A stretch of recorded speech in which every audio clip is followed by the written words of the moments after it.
Hello guys, welcome back in Goku Manhwa. Let's continue.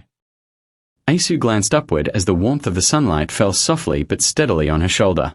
The quiet breeze grounded her in a way she hadn't realized she craved until that very moment.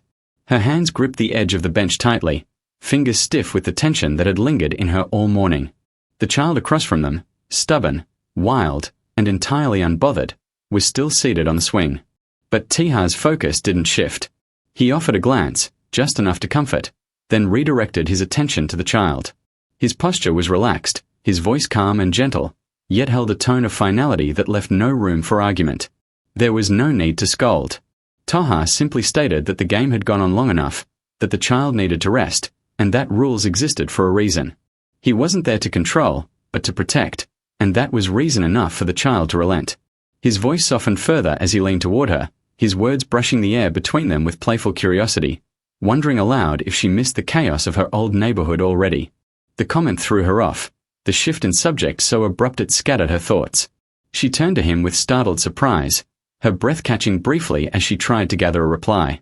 Her instinct was to laugh and say not at all, to explain how peace suited her more than she thought, but the words came clumsily, slowed by hesitation. Then came another question, quiet but pointed. Light in delivery, but not without substance. Had she really wanted this change? Was she ready to let go of the familiar? The questions seemed silly, yet they landed unexpectedly deep.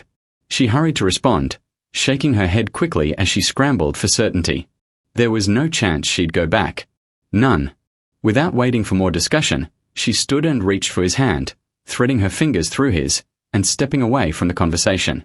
She nudged him forward, eager to walk away from the echo of that stubborn voice still lingering behind them. She didn't have to turn around to know the child was watching. The quiet was telling. The reluctance must have painted his face clearly. The look of someone who had just been gently told no without resistance or fuss. He hadn't expected the change to come from such quiet resolve. Tiha, silent and steady as ever, gave the building one last glance, a silent farewell. Then he stepped beside Haisu without pause, allowing her to guide them away from the old train station and back toward the quiet hum of the main road. With each step, the tension lessened, like shedding a second skin. Jesus slowed her pace after a while, no longer needing to rush, and peeked at him from the side of her vision. She asked if he had really waited the entire time, if she hadn't just imagined the way he stood exactly where she hoped he would be. He confirmed with a quiet nod, the kind that left little room for doubt. Yet, unease still followed her. She murmured something about his time, wondering if he had skipped something important for her sake. Wouldn't that cause problems for him? But Tiha responded only with mischief, asking if she'd cover for him if he missed a shift. The way he said it, smooth and half-teasing, made her cheeks burn with color. She turned away, trying not to let her expression betray her flustered thoughts, and busied herself with the contents of her shoulder bag. Tiha tilted his head slightly, confused but intrigued by her sudden dive into the clutter. She didn't answer immediately, her hands brushing over old train stubs and used tissues until she found a tiny folded note. Just one, barely anything really. She pressed it into his hand with serious intent, insisting that he should grab a snack or something, a simple thanks for being there when she needed someone. He looked at the worn paper, then back at her, the beginnings of a grin tugging at his mouth.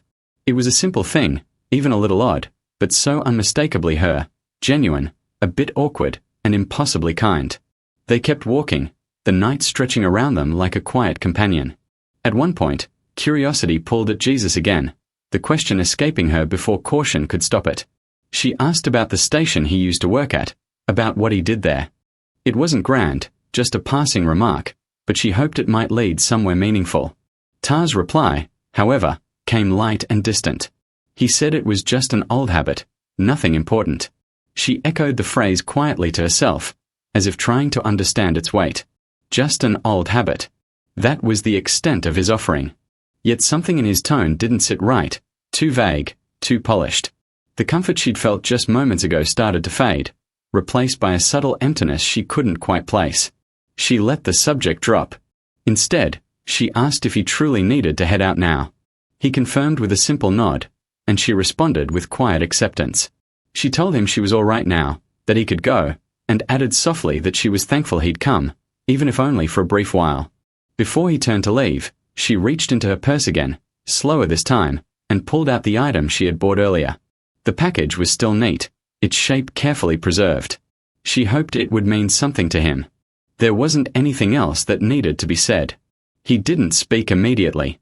She gave him a faint smile, thanked him once more, and turned away. Her walk home felt oddly still. The background hum of the city seemed to hush, overwhelmed by the clutter of her thoughts. When she reached the front gate, she cast a final look back and quietly wished him well. Told him to stay safe. He didn't follow.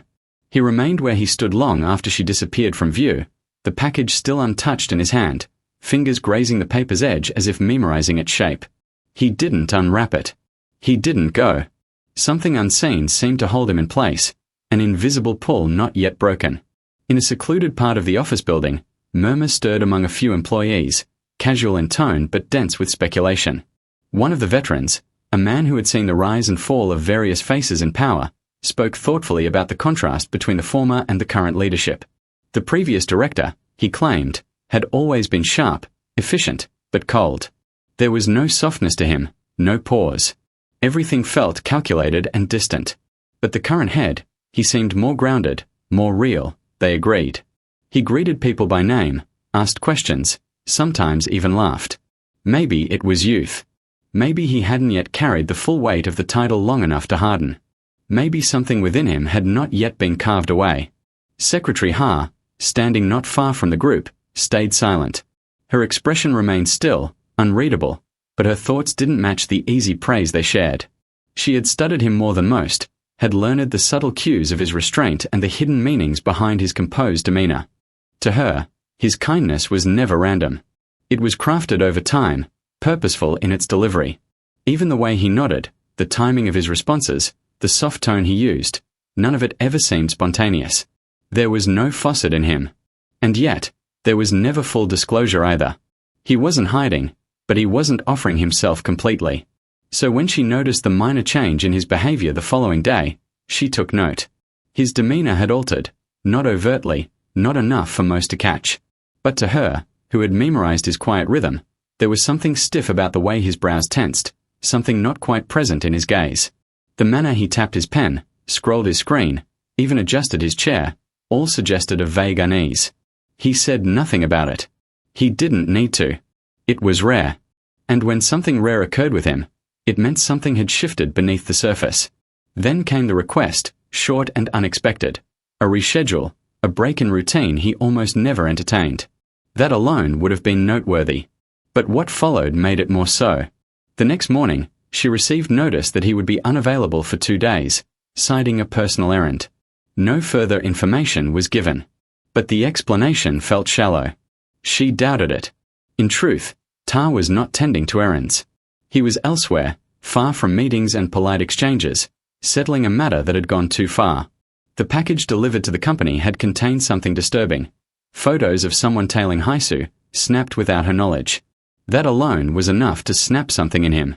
The confrontation was fast and volatile.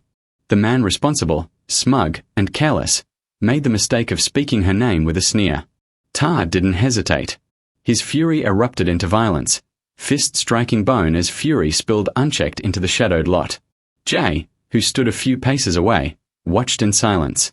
Scenes like this weren't unusual. He stopped the fight not from pity but because he recognized the bigger picture. The man didn't understand what he had provoked. Jay pulled Ta away and reminded him of surveillance, the risks involved, the family name they served. Ta didn't protest. Instead, he gave one order, to keep watch over Haisu. Things were in motion, and she couldn't be exposed. The drive back was quiet, the rhythmic drumming of rain a low soundtrack to his thoughts. Ta leaned back, mind racing. Steps had been taken. Control was still his. But when it came to her, things unraveled too quickly. He despised the waiting. Then suddenly, he told Jay to take a different turn. Minutes later, he was back outside her building, standing in the downpour. Rain soaked through his jacket, his hands clenched at his sides. When she opened the door, surprise flickered into alarm. Seeing him drenched and unreadable, she began to speak, but he didn't wait. He stepped forward without pause, his gaze never breaking from hers. She backed up instinctively, only to feel the wall against her spine as he moved closer. His breathing was shallow, his expression intense. He didn't ask for permission. He simply said he needed to stay, not from fear, not from weakness, but from something sharper. And in that breathless moment, soaked and aching, something more than urgency passed between them.